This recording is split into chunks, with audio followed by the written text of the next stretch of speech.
I'll show you one of the things that has been working great on this trip that is new. The Red's seatbelt. I didn't think it was going to work when we got it actually, because I thought it was too short, but it's actually the perfect length. So he wears his vest when we're traveling. I clip it into the vest so it's more points of contact, and the end clips right into the seatbelt, which is under his bed right now. And then we put his bed on top. We stick something underneath there so he has a little bit more space. And it's just enough room that he can like stand up right in the middle, because he likes to look out the front window when we're driving, but he kind of has to stay there. He can get comfortable and curl up in his bed. He can stand up or he can sit, but it keeps him right there, which has been great. We were saying the one thing that this park doesn't have, and it's probably the reason why it's not as busy and not as loud, is that there's nowhere to swim, and it's starting to get really hot. So a lot of the rigs that are here are big Class A. There's some big Class A's towing like a Jeep behind them or something. So really big rigs in here. Actually, it was to the point where people kept walking by and like looking at the Scamp, and some people would be like, "You both fit in there?" Because they're just like amazed that, you know, the three of us have room to move around in that 16-foot Scamp compared to these gigantic Class A's.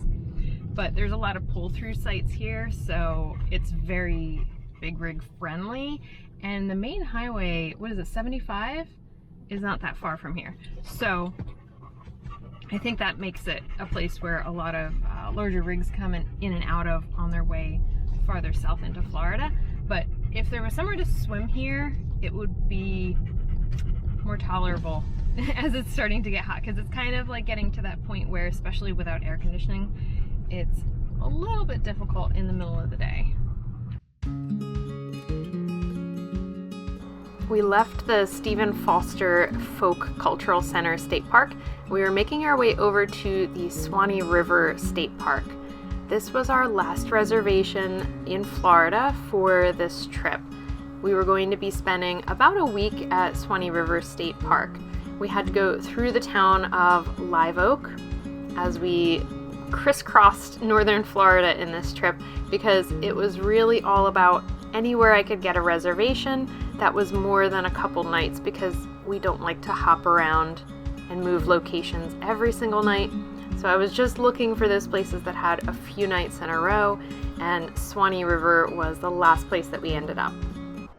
Oh, you missed the agricultural station. Yeah, it's so weird. I don't know. Are we supposed to stop? They always just wave us on. Straight onto 200 First Path. I don't know. No trains, no trains. Not scraping. Okay. Here we go. It's a nice entrance. Yeah, it's very nice actually. Continue on 200 First Path for half a mile. Pretty. Here's our site at Suwannee River. We got settled in. It was a bit of a challenge getting the Scamp set up. I'll show you more about that issue later. But lots of tree cover here, so it's safe to say that the Starlink unfortunately will not be working at our site, but we also have a plan to figure that out. This is the path right behind our site where we had to go to the bathrooms because the main bathrooms were not working. A couple weird quirky things at this campsite. But if you go a little bit past the bathrooms, there are some interesting historic artifacts over here from when the Suwannee River had paddle boats and stagecoaches that went through this area.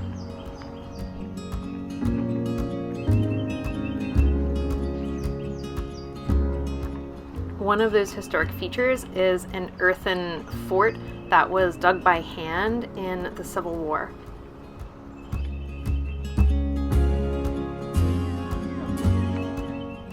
This fort was going to be used to protect the ferry landing and the bridge on the Suwannee River, which we'll walk down and see a little bit later.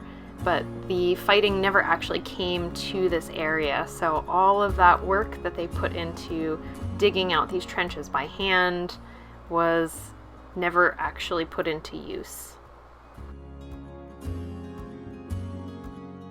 Anytime we're walking along the Suwannee River, we always come along something related to flooding. And this is actually very interesting. It's talking about how flooding is essential for this area to move nutrients and replenish the aquifer when all that soaks in. But look at this.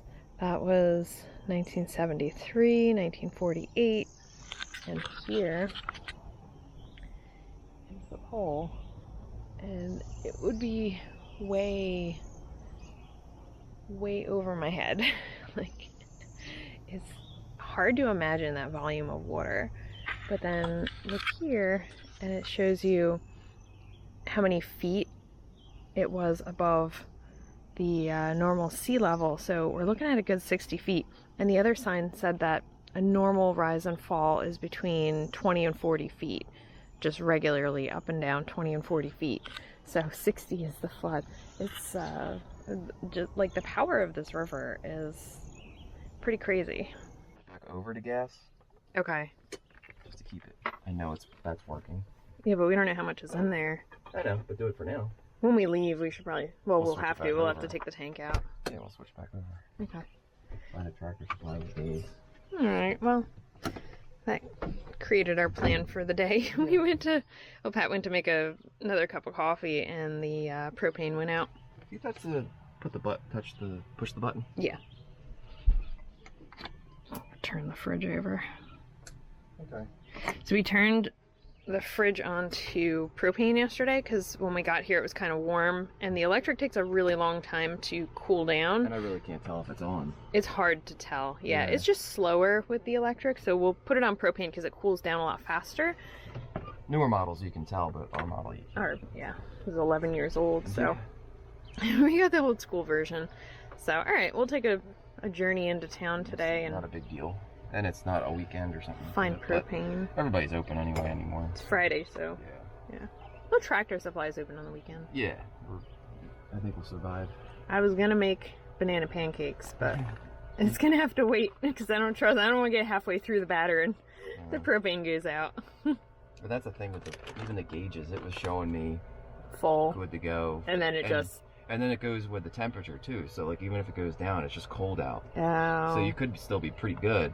So just day to night, Yeah. the gauge will shift. Yeah. So it's one of those things where if you want the gauge, I put the gauges on there, but.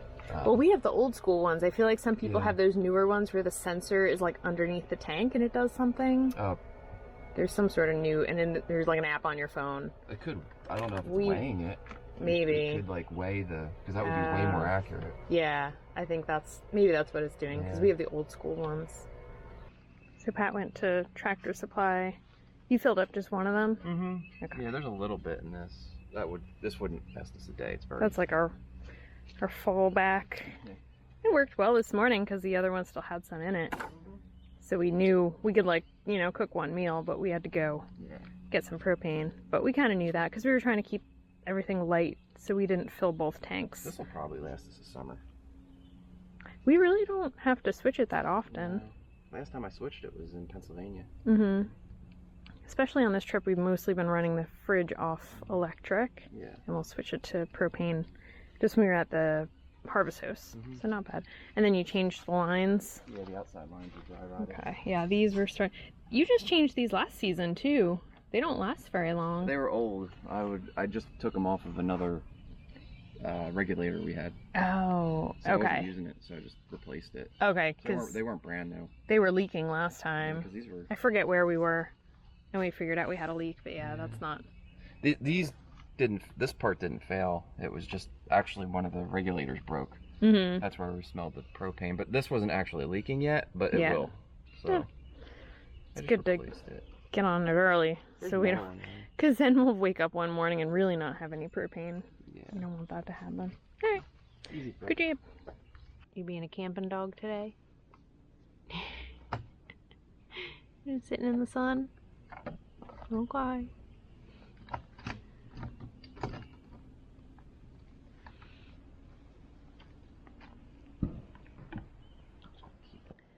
We went and drove around the area a little bit today just to kind of check things out. And actually, right now Patrick is driving around trying to find internet because we're very isolated here. I don't have phone service. I can't even get a text out, which is kind of frustrating. And there's so many trees that Starlink won't work. Normally I would love being in the trees, but he went over to one of the parking lot areas to see if he could get the Starlink to work, and I just saw him drive the other way, so I'm guessing that's a no. So we are here for 7 days, and I'm feeling a little frustrated about that right now because it's so isolating and it's really difficult for me to run my online business when I can't use my phone and I can't get internet. I literally have a voicemail from somebody trying to make an appointment that I can't even return unless I like drive out to find cell service. And right now I'm just going to cook dinner. So I don't know. And we looked around at properties today. Nothing really where the price and what you're getting matched up to make it worth it. That's part of the problem that we're running into, is like really high prices for like not a lot. So that's where we're at right now, and I feel like the trip is winding down. We're trying to kind of figure out what our next step is, but again, because I don't have internet and I can't even look at Google Maps on my phone right now, we can't start planning our route to go home, so there's that. So we're probably just gonna have to go into town tomorrow, find somewhere we can get internet and cell service, and come up with a little bit better plan. So we'll see. We'll see if Patrick is successful in finding internet. I'm gonna cook dinner. As we were going into the 6th week of travel and living in the Scamp, I feel like travel fatigue was starting to set in. Feeling a bit more frustrated by just normal inconveniences of travel, but especially because this was the most isolating campsite that we had been at, where we didn't have any cell service and we couldn't get Starlink to work at all yet. And that was making us concerned that this week here was going to be a little bit of a waste. But we were going to rally and figure it out to make the most of our last week in Florida.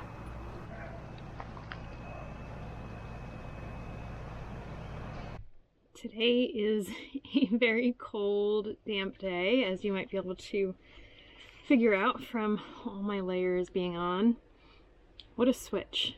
It was 92, 93 degrees just a couple of days ago, and we were like sweating, standing still.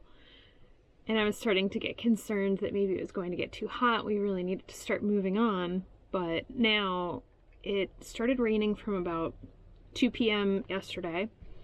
And basically our day yesterday was we drove 15 minutes into the town of Lee, found a baseball field, which has kind of become our normal thing. We look for the town's baseball field so that we can get an open sky to set up Starlink. And I answered emails, I replied to questions, I uploaded a video which took like maybe 3 hours. Starlink wasn't doing so hot, and I don't know, that was a little disappointing because it took so long. Maybe because the storm was rolling in. I have heard from people that if it's rainy or stormy, Starlink doesn't work as well, so that could have been the case yesterday. But once we got the video uploaded, then it started to rain and thunder, and it was pretty much from like 2 o'clock until about 11 a.m. today that it was raining pretty hard. So we've been in the camper a lot. Red's a little antsy. He didn't get a ton of exercise yesterday. We're a little antsy because we haven't gotten a lot of exercise, and it's very chilly today. So it just recently hit 50 degrees. It was like in the 40s this morning and very damp. I don't think we're going to see the sun today, but it's hard to tell because we can't actually check the weather. We don't have any cell service here. We can't get the Starlink to work. So I don't know. It's a mystery. Actually, Patrick went over to a little opening by the dumpster to try to see if he could get the Starlink to work a little bit here so we don't have to drive all the way into town. But that's the situation. And we were kind of joking that like, we're those millennials who are panicking because we don't have cell service or internet, and it's true. I can't even deny it. But I think it's really because we've been away for so long. That used to be my favorite thing, to go away for a couple days and not have any connection, and I would look forward to that. But since we've been traveling a lot longer on this trip, I just can't I can't be away from answering emails and, you know, running my business and staying somewhat connected so that people know that we're alive. That's kind of important. So it's been a big switch where I used to love not having internet or self-service to now it's very difficult when I don't. This guy is saying no to being a dog today. He does not like the damp rain. I know, you want me to turn this heater back on, don't you? Okay, here. I'll turn your heater back on. There you go. Okay. From our spot right here, we have this little path that goes to kind of the public bathrooms up there, and those are actually the toilets that we're supposed to be using because they're having some issues with, I'm guessing they're septic, it seems like, because back here is the main bathhouse for the campground, and you're only allowed to use the showers. They have the bathrooms closed off, and you might be able to see the porta potties lined up. So it's kind of an odd situation. Showers there, bathroom here. We do have a dump station right here, so this is a full hookup site, but as you can see, the Scamp is here and the dump station is up there. And the problem with this site that I haven't seen in any of the other sites are these roots. So these roots are like a good few inches. It was kind of hard to get the Scamp over them. So that made an issue with like leveling, and ideally we would have the Scamp up farther so we could hook up to the dump station. But we couldn't do that because we were super unlevel. So we had to move the Scamp back a little bit, and that means that we have the same issues where we're trying not to use the tanks as much. And it's getting a little old at this point because I wash dishes outside using our buckets, and then I just kind of pour the water down the drain so that our tank doesn't fill up, because the Scamp tanks are not very big, and within usually like a 2 or 3 day camp, if I'm washing dishes, the tanks will get full. And we're here for 7 nights, and I really don't feel like having Patrick move the entire Scamp to dump the tank and then move it back and re-level it. That would be, I mean, we could do it, but it'd be kind of annoying. Are you enjoying your heater? Yeah. Okay. The one thing that I really want to do is go hiking when we're here. We're kind of in the middle of a bunch of different parks, and this park has probably the best hiking trails that we've had on this trip. So let's hope the next couple days we get some good weather so that we can actually do a little bit of hiking and exploring. And then we're gonna start our journey north. Thanks so much for coming along with us on this exploration of northern Florida. Even as the shiny newness of travel starts to wear off and we all start to get a little bit travel fatigued, especially the Scamp, we still have a few more days in Suwannee River State Park, and they do have some great hiking trails and some interesting things to explore. So stick around and we will go explore the area in our upcoming videos. Thanks for being here and hanging in there with us, and a special thank you to our Patreon members for supporting the production of these videos. We will see you in the next one. Injustice, the next president to be, the news and what you hear, your career. It's time for you to face those fears, and it's all fair to be aware, and I'll be there, so don't be scared. Just take a deep breath of air, and 1, 2, 3 to 10, you begin to focus again, and though time flies, we'll have enough to realize this bigger than the both of us.